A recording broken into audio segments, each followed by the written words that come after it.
The three boards of the Appraisal Foundation are central to our congressionally authorized work to maintain standards and minimum qualifications for appraisers in the United States.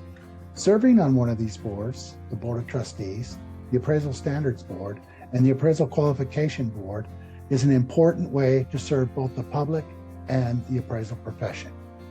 Every year, all three boards open new applications for open seats. The number of open seats each year on a given board can vary, and it is important to check the application fact sheet that accompanies the application to learn more about how many seats are open, and, if applying for the Board of Trustees, to see if any of the public interest seats are earmarked for a particular group. Examples of earmarked seats include a consumer seat and an academic seat, among others. In 2021, the Board of Trustees hired a diversity consultant to review the application process for our boards to ensure it complied with industry best practice.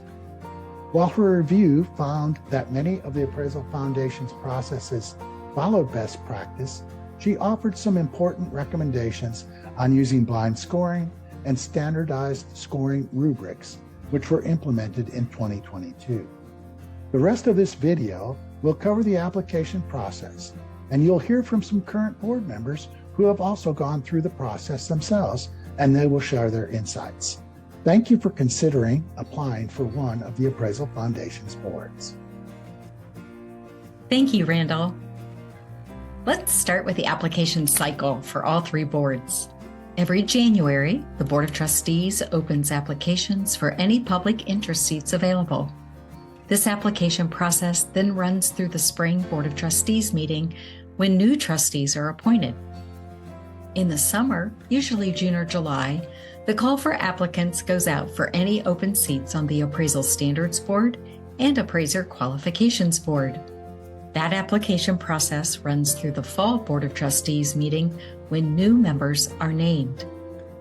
Before we discuss each step of the application process, let's hear from Board of Trustee member Jillian White on what she thinks is important to know about the application process going in. Hi, Jillian. What do you wish you had known about the application process before going through it? What I wish I had known about the application process when I started was how much time it actually didn't take. I knew about the application, I knew about the written questions, I knew about the public interview, and in my mind, it was going to be a really large time commitment just to go through all those steps. But I was very pleasantly surprised when only about a third of the time that I had allocated for this process ended up getting used in the application process. Also, I did not get appointed to the Board of Trustees the first time that I applied. So when I applied again the second time, the process was even faster because I had much of the documentation already at hand. So for those of you who are perhaps concerned about the time commitment associated even with the application process, I would encourage you to apply because I think you, like me, will be very pleasantly surprised by how streamlined the process is.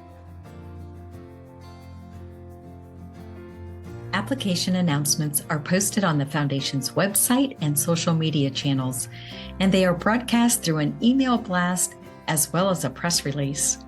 These announcements contain important information, including how many seats are open, a candidate fact sheet, and important deadlines. The application itself asks for education, work experience, and relevant board experience. There will also be questions about your interest in serving on the board.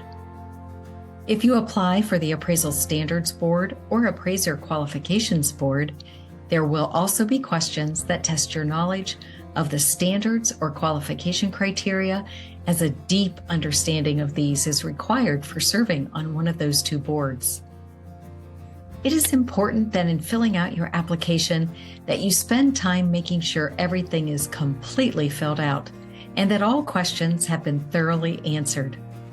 The trustees that review these applications do so blindly, meaning that all names and personal identifying information is removed from the application, and reviewers are focused on the substance of the application itself, not who submitted it. After submitting an application and blind scoring is completed, All those who move on to the next round of the process will receive written questions and participate in a Zoom interview. The written questions ask candidates more complex questions about their desire to serve on their selected board. Again, if you are applying to the Appraisal Standards Board and Appraiser Qualifications Board, these will also include knowledge questions regarding the standards or qualification criteria, so please be prepared to answer those. These questions will be scored, so be sure to answer all questions completely and thoughtfully. The Zoom interview will be held with one or two trustees, but will be recorded so other trustees can review all of the interviews. Interviews are about 20 minutes in length, and they give the candidate an opportunity to also ask questions of the trustees regarding service on the boards. Here's Raymond Krasinski with his advice on the Zoom interview. Hello, Raymond. What advice would you give to candidates who are about to go through their first interview? Your first interview will be via Zoom. There will be one or two foundation trustees on the call, but remember, the interview will be recorded and shared with all of the trustees. There will likely be a few questions asking how you would handle certain situations that may arise, or how you may have handled certain situations in the past. This part of the process is an opportunity for the board to get to know you better as an individual. If you have something particular that you want to share, some experience or some skill that sets you apart, now is the time to let the trustees know. In addition, there may be some questions about USPAP or appraiser qualifications. This is your chance to show your depth of knowledge and understanding on the subject matter and why you would be a top candidate. At the conclusion of the interview, you will have the chance to ask the trustees questions about the foundation and about the next steps in the process. I think it's typical to be a little bit nervous before the interview. I know I was. But after a few minutes talking with the trustees, that nervousness went away. I'm sure you'll experience the same thing. I hope this information was helpful, and I wish you the best of luck. Look forward to seeing you on the board. After all Zoom interviews are completed, written questions are received, and trustees have had the opportunity to review and score, they will deliberate on who to invite to the final round of interviews. These interviews are held in person at the upcoming Board of Trustees meeting, so candidates will be notified of their selection in time to make travel arrangements. It's important to note the expense of travel for this interview will be covered by the foundation. Attending this final interview in person is required, so when you apply, be sure to know when the Board of Trustees meeting is being held so you can be available if you are selected for a final interview. Final interviews for all boards are conducted in a public setting, so be prepared that your final interview will be done with the full committee of trustees who select new board members, along with a public audience that can be quite large. Please note that anyone who is undergoing a final interview cannot sit through the other candidate interviews until their interview is completed. Here's Miriam Lopez with her advice on the final public interview. Hi, Miriam. What was the public interview process like for you? While speaking in public can be unsettling, the board and the nominating committee do a great job at putting you at ease. So in this public interview, you're seated at the table with the nominating committee, and it's a structured interview, and that you have the same set of questions for all candidates.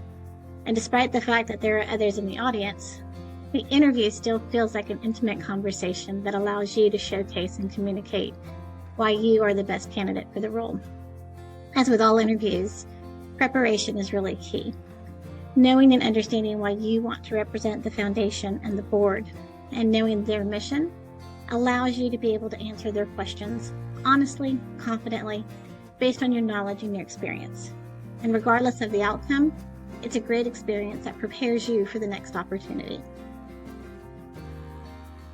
After public interviews have been completed, the trustees will deliberate and announce the candidates who have been appointed to the board at the public meeting the next day. A few things to note: It is very common for applicants to apply multiple times before being selected to join a board. Don't be discouraged if you aren't selected the first time you apply. Here's Anjanette Hudson talking about her experience reapplying to serve on the Appraisal Standards Board. Hi, AJ. What encouragement would you give to applicants to reapply if they don't make it on a board the first time? Thank you for asking. Since my appointment, I have learned so much about how the boards are structured.